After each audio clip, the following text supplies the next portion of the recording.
Salam Bapak Ibu Saudara-saudara kekasih, salam sejahtera dan selamat bertemu kembali di YouTube saya, Pendeta Rudolf Hapasaribu Channel. Dengan dan lewat channel ini saya komit untuk senantiasa menyebarkan pengajaran firman Tuhan, karena saya percaya berlandaskan Yesaya pasal 55 ayat 11 bahwa firman Tuhan yang saya dan Bapak Ibu Saudara-saudara semuanya juga ikut sebar lewat apapun termasuk lewat khotbah ini tidak akan kembali dengan sia-sia, tetapi akan bekerja sendiri lewat kuasa dan berkat urapan Roh Kudus.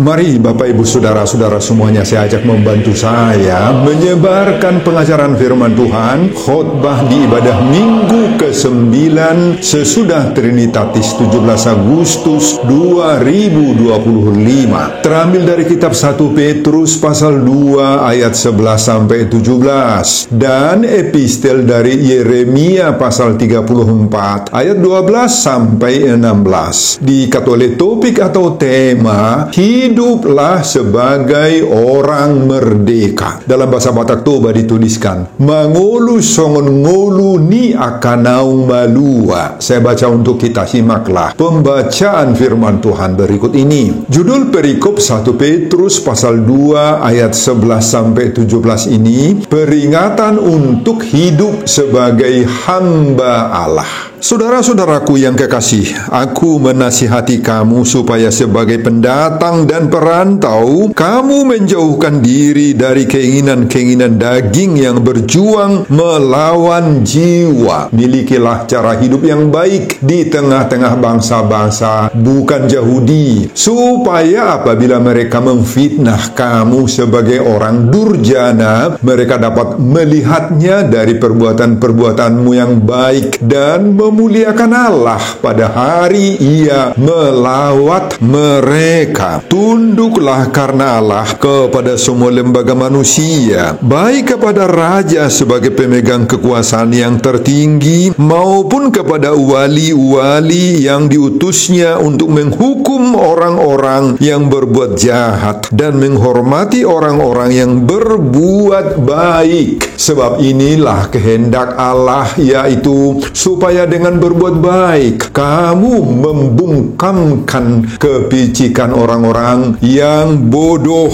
Hiduplah sebagai orang merdeka dan bukan seperti mereka yang menyalahgunakan kemerdekaan itu untuk menyelubungi kejahatan-kejahatan mereka, tetapi hiduplah sebagai hamba Allah. Hormatilah semua orang, kasihilah saudara-saudaramu, takutlah akan Allah, hormatilah raja. Nah, Bapak Ibu dan saudara-saudara, demikianlah nats khotbah kita di ibadah minggu ke-9 sesudah Trinitatis 17 Agustus 2025, dihubungkan dengan topik hiduplah sebagai orang merdeka. Mangulu songon ngulu ni akanaung malua. Saudara, pas pada minggu 17 Agustus 2025 ini kita merayakan hari besar ulang tahun kemerdekaan Republik Indonesia ke-80.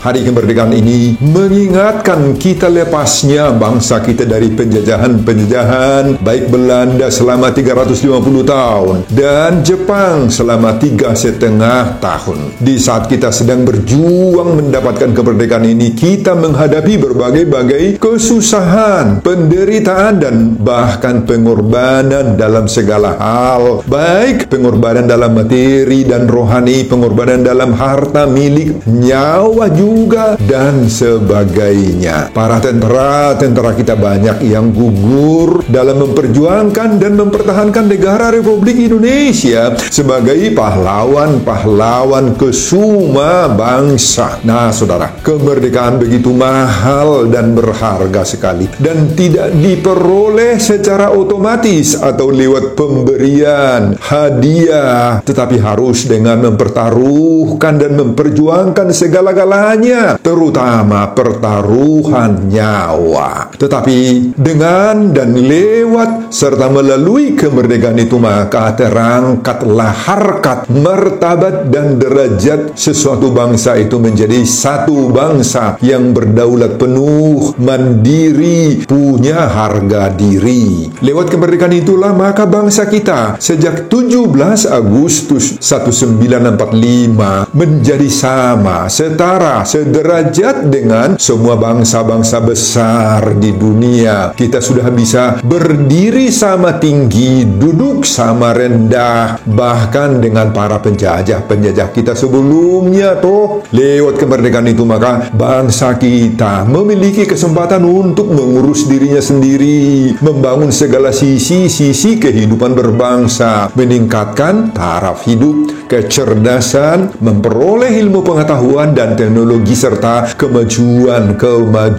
lainnya. Jadi intisari situhuni kemerdekaan itu pada dasarnya adalah perjuangan ke arah pembebasan. Artinya di dalam kemerdekaan itu ada proses perjuangan yang berlangsung secara terus-menerus, tidak pernah stop, tidak pernah berakhir selesai, selalu berkesinambungan. Kemerdekaan itu tidak boleh statis, tetapi harus dinamis, terus berjuang, meskipun perjuangan itu tidak selalu menggunakan bedil, senjata, bambu runcing lagi seperti di zaman dahulu. Toh perjuangan kita saat ini masih sangat kental melawan para penjajah-penjajah di bidang ekonomi, penjajah di bidang perdagangan, melawan para koruptor yang menyelewengkan uang rakyat, uang negara, melawan para tengkulak yang bermain dan bersembunyi di balik pembangunan nasional yang bahkan mengorbankan rakyat lewat penggusuran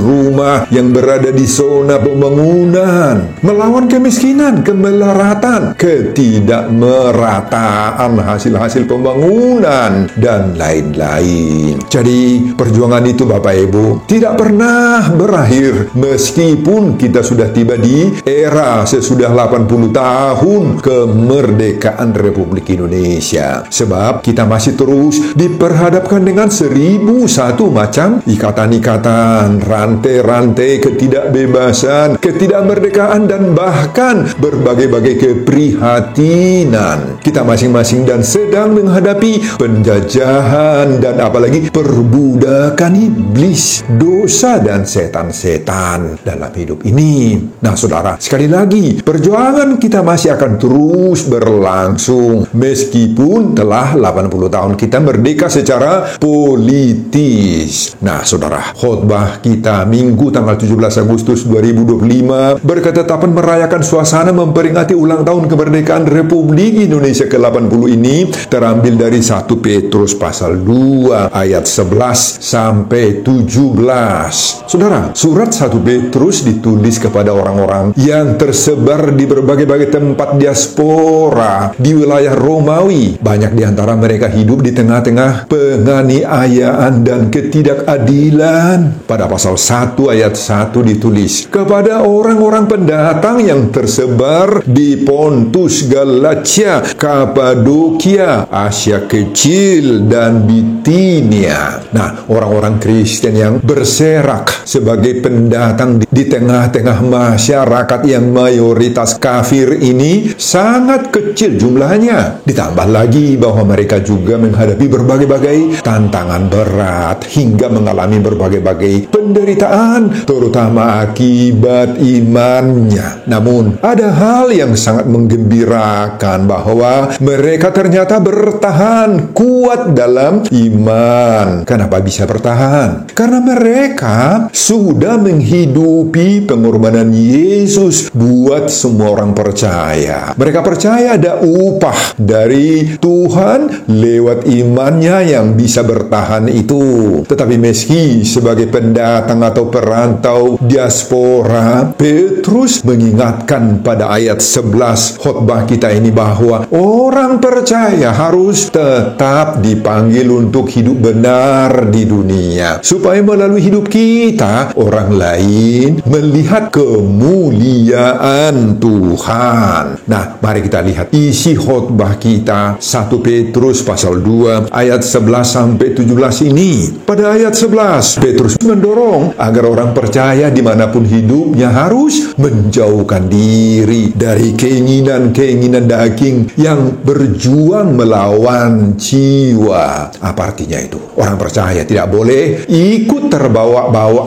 arus dosa dunia. Keinginan daging di sini adalah dorongan-dorongan yang memuaskan diri, tetapi merusak jiwa, merusak hubungan dengan Tuhan, dengan Allah. Nah, kita perlu mengingat identitas kita. Identitas kita itu apa? Kita bukan tetap di dunia ini. Kita hanya melintas di sini menuju rumah yang kekal di surga. Pada ayat 12, Petrus mendorong agar memiliki hidup yang baik, yang indah di tengah-tengah orang yang belum percaya. Ini mengandung makna bahwa hidup benar itu bukan hanya untuk Tuhan, untuk saudara, untuk teman-teman, tetapi untuk juga harus menjadi kesaksian bagi orang-orang yang belum percaya. Walaupun orang mungkin menfitnah kita, tetapi perbuatan baik kita akan menjadi bukti nyata yang memuliakan Allah. Kesaksian terbesar bukan hanya dari kata-kata, dari ucapan, tetapi juga dari teladan hidup kita, Bapak Ibu. Pada ayat 13-14, Petrus mengatakan harus tunduk kepada pemerintah dan kepada lembaga manusia karena Tuhan. Nah, saudara, Petrus menekankan pentingnya ketaatan kepada pemerintah dan pemilik otoritas yang ada selama tidak bertentangan dengan firman Tuhan. Bandingkan Kisah Rasul pasal 5 ayat 29. Ketaatan seperti itu bukan karena pemerintah itu sudah sempurna, oh tidak, tetapi karena Tuhan. Sebagai bagian dari kesaksian iman kita, ketaatan itu Tuhanlah yang mengizinkan pemerintah ada, sebagaimana dalam Roma pasal 13 ayat 1-2. Kemudian pada ayat 15, Petrus menegaskan bahwa ketika kita melakukan kehendak Allah, maka itu akan membungkam kebodohan orang-orang picik yang tidak mengenal Allah. Pada ayat 16, kita harus hidup sebagai orang apa? Orang merdeka. Sebagai orang merdeka di dalam Kristus. Nah, tidak berarti bebas berbuat sesuka hati, tetapi harus berjuang untuk bebas dari dosa dan untuk melayani Tuhan. Oleh karena itu, jangan gunakan kebebasan itu untuk menutup-nutupi kejahatan. Pada ayat 17, ayat terakhir, Petrus mengajarkan hormati semua orang, kasihani saudara seiman, takutlah akan Allah, hormatilah raja.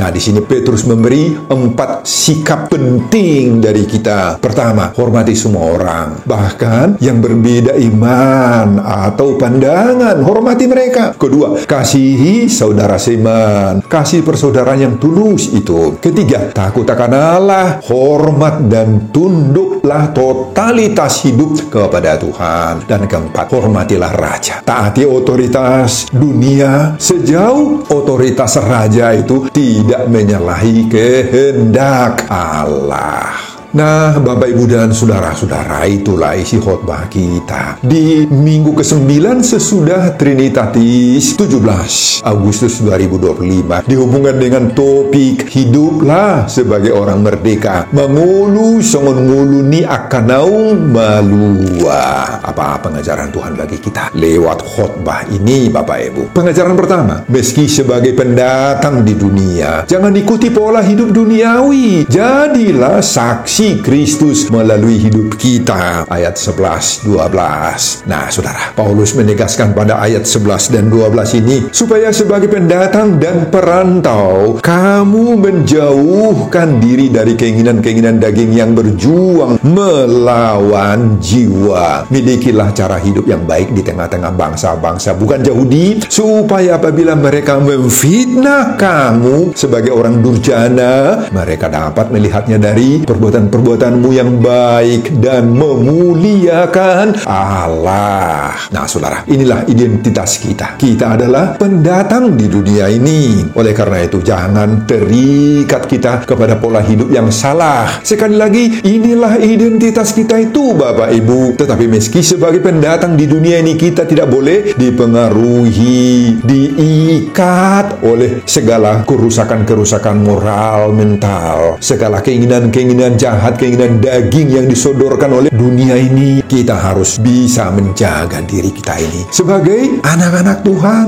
orang-orang yang sudah dipisahkan Tuhan dari dunia ini, dipisahkan secara moral dan mental. Sebaliknya, justru dalam dunia yang penuh dengan berbagai gejolak moral, mental, kita harus bisa menjadi saksi-saksi melalui perbuatan kita. Lewat hidup kita, maka dunia ini, yakni orang-orang yang tidak mengenal Kristus, akan dapat menilai Kristus lewat hidup kita ini, Bapak Ibu. Kita harus bisa menjadi saksi-saksi Kristus dimanapun kita berada. Nah, di rumah, mari kita tunjukkan karakter Kristus dalam tutur kata, dalam perilaku yang baik. Artinya apa? Bukan hanya di gereja kita baik, tetapi juga kepada keluarga kita, kepada jiran, dan lain-lain. Nah, di tempat kerja, bagi orang yang bekerja di sekolah, misalnya bagi orang yang bekerja di sekolah, misalnya guru, siswa-siswa, mahasiswa. Nah, kita harus menunjukkan diri kita sebagai orang yang jujur, yang disiplin, dan tidak ikut budaya curang. Jauhi dirimu dari kesenangan-kesenangan bergosip ria, Bapak Ibu. Nah, di tengah masyarakat, taati aturan yang ada. Jadi teladanlah dalam etika dan tunjukkan kepedulian sosialmu kepada semua orang. Dan dalam iman, tetaplah kita berpegang pada firman. Meski banyak yang menggosipi kita, tetaplah pegang teguh Kristus, meski berbeda dengan pandangan dengan dunia ini. Nah, Bapak, Ibu, dan saudara-saudara, itulah seruan topik minggu ke-9 sesudah Trinitatis 17 Agustus 2025 saat kita merayakan kemerdekaan Republik Indonesia ke-80.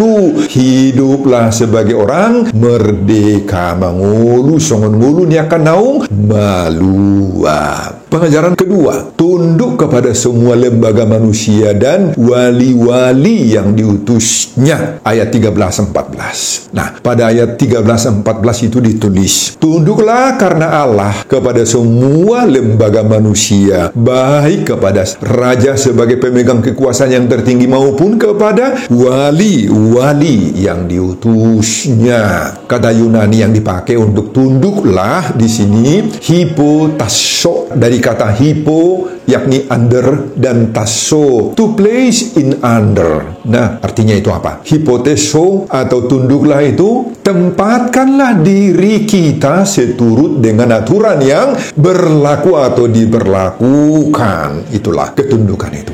Kata lembaga diterjemahkan dari kata Yunani ketisei, atau diterjemahkan penguasa yang ada. Mereka lah pembuat, pencipta. Mereka lah yang berwenang melahirkan aturan, peraturan, undang-undang, hukum yang berlaku. Kata wali-wali diterjemahkan dari kata Yunani hegomosin. Dalam bahasa Inggris itu diterjemahkan dengan governors, gubernur itu dalam bahasa Indonesia. Nah, saudara, orang Kristen harus tunduk, harus taat, harus patuh kepada penguasa. Kenapa? Mereka lah pembuat, pencipta aturan, peraturan, undang-undang, pencipta hukum untuk menjaga ketenangan, kedamaian sejahteraan buat masyarakat semua. Mereka terdiri dari mulai pemimpin atau penguasa yang tertinggi, presiden, raja, gubernur, bupati, wali kota, hingga pemerintah desa. Sikap ketundukan di sini, Bapak Ibu, kepada penguasa tentunya dengan catatan selama tidak ada yang bertentangan dengan firman dan kehendak Tuhan. Nah, bukan hanya Petrus, juga Paulus sudah menasihati jemaat Roma agar menghormati pemerintah sebagaimana dalam Roma 13 ayat 1-7. Demikian juga dalam Titus pasal 3 ayat 1 di sana ditulis supaya mereka tunduk pada pemerintah dan orang-orang yang berkuasa, taat dan siap untuk melakukan setiap pekerjaan yang baik. Nah, pemerintah itulah suruhan Allah untuk menjaga kedamaian, ketenteraman, Bapak Ibu. Kita wajib mendukungnya lewat ketaatan. Dan dalam ketundukan seperti ini adalah ketundukan karena Allah sendiri, dan tidak ada unsur-unsur yang berbau perbudakan di situ. Dan itu sejalan dengan suruhan topik minggu ke-9 sesudah Trinitatis 17 Agustus 2025. Hiduplah sebagai orang merdeka, mengulu songon ngulu ni akan naung melua. Amin, Bapak Ibu dan saudara-saudara. Pengajaran ketiga, mari kita selalu berbuat baik, ayat 15. Saudara, sebab inilah kehendak Allah, yaitu supaya dengan berbuat baik kamu membungkemkan kepicikan orang-orang yang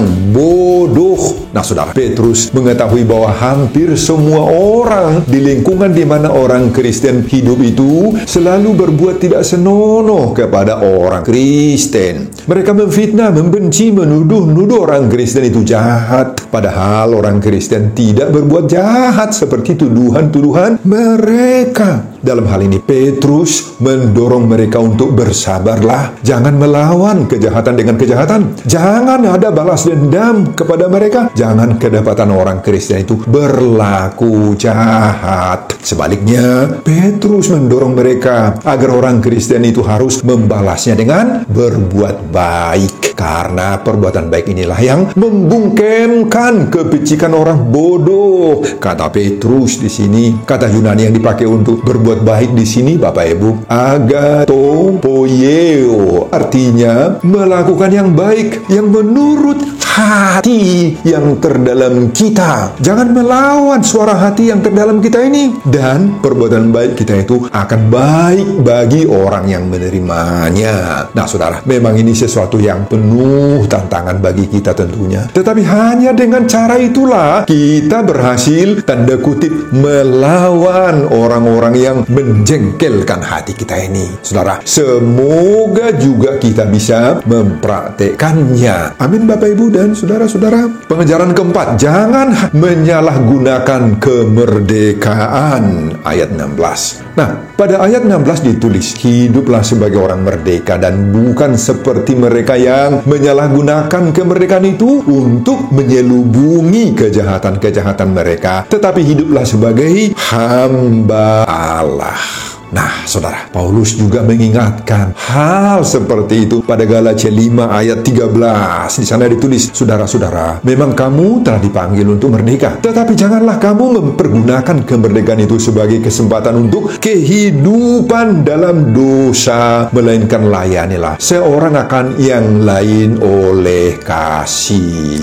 Nah, saudara, Martin Luther juga sudah mengajar kita tentang kebebasan atau kemerdekaan itu. Apa kebebasan atau kemerdekaan itu bagi Martin Luther? Dia berkata, Freiheit in Gebundenheit, kebebasan di dalam keterikatan.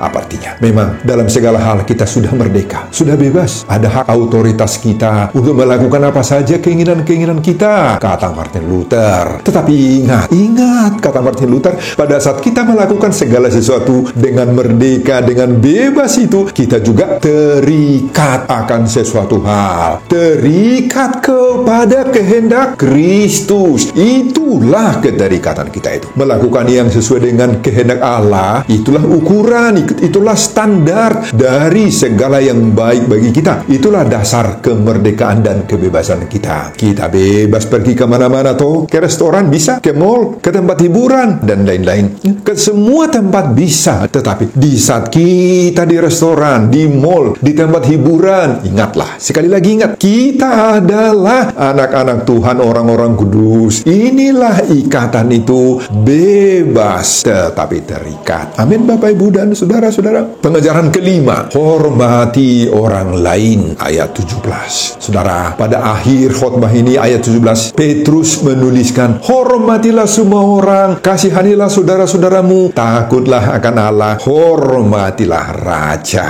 Nah, ada 4 perilaku yang secara khusus ditempatkan Petrus di sini untuk kita lakukan. Menghormati semua orang. Saudara-saudara, takutlah akan Allah, hormatilah raja. Nah, apa artinya itu masing-masing, Bapak Ibu? Nah, kalau disebut hormatilah semua orang dalam bahasa Yunani, pantas timesate. Apa artinya? Pantas artinya semua, tanpa kecuali. Unang mamereng-mereng buhi, unang mamereng status sosial ekonomisnya, apakah dia kaya atau miskin, hormati semua mereka. Timesate, dari kata timate dalam bahasa Yunani, jangan anggap remeh. Artinya, hargai orang lain, jauhkan kesombongan, keangkuhanmu, tinggi hatimu, jauhkan itu kepada semua orang. Kemudian disebutkan lagi, kasihilah saudara-saudara. Kasih dipakai di sini agapao, kasih pengorbanan dan mau menjalin persaudaraan dengan siapapun, lakukanlah itu. Yang ketiga, takutlah akan Allah, disebut dalam bahasa Yunani pobiomai, respect, honor, pasangat ma, hormati ma. Kemudian yang terakhir, hormatilah raja, karena raja itulah yang menjadi alat Tuhan memperjuangkan kesejahteraan rakyatnya, maka dia harus dihormati, timati. Jika keempat-empat perilaku ini kita lakukan, kita wujudkan Bapak Ibu, maka tanggung jawab kita sudah kita laksanakan, dan kita pun akan dihormati di tengah-tengah pergaulan sehari-hari, dan bahkan dimanapun kita bekerja dan mengabdi, kita akan dihormati orang. Nah, itulah wujud dari kemerdekaan sebagaimana disuruhkan topik minggu ke-9 sesudah Trinitatis 17 Agustus 2025. Hiduplah sebagai orang merdeka, mengulu songon ngulu niakanang malua. Amin Bapak Ibu dan saudara-saudara, kita saling harga menghargai, hormat menghormati dalam segala tatanan hidup di mana kita berada. Itulah realisasi dari kemerdekaan. Merdeka,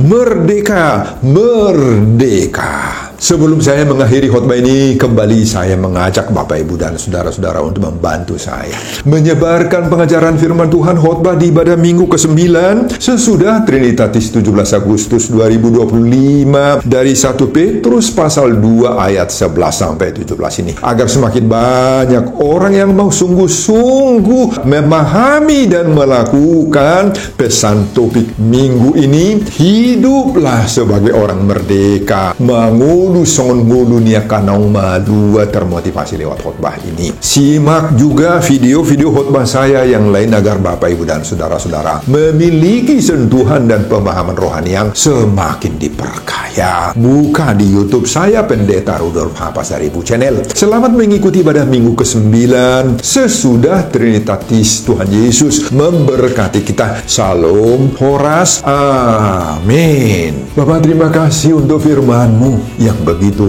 indah, begitu kuat mendorong kami saat kami merayakan kemerdekaan Republik Indonesia 17 Agustus 2025. Kami sudah menjadi orang-orang yang merdeka, tetapi janganlah kemerdekaan itu kami salah gunakan, tetapi biarlah kemerdekaan itu kami pakai, kami gunakan membawa hidup kami dekat dengan Tuhan, menghormati semua orang, menghormati bahkan melakukan pesan penyuruhan, perintah-perintah raja dan penguasa-penguasa, sepanjang itu tidak bertentangan dengan kehendak Tuhan. Terima kasih Bapa untuk firman ini. Berkati hamba-Mu dalam mempersiapkan khotbah berikutnya. Semuanya untuk kemuliaan dan hormat bagi nama Tuhan. Amin.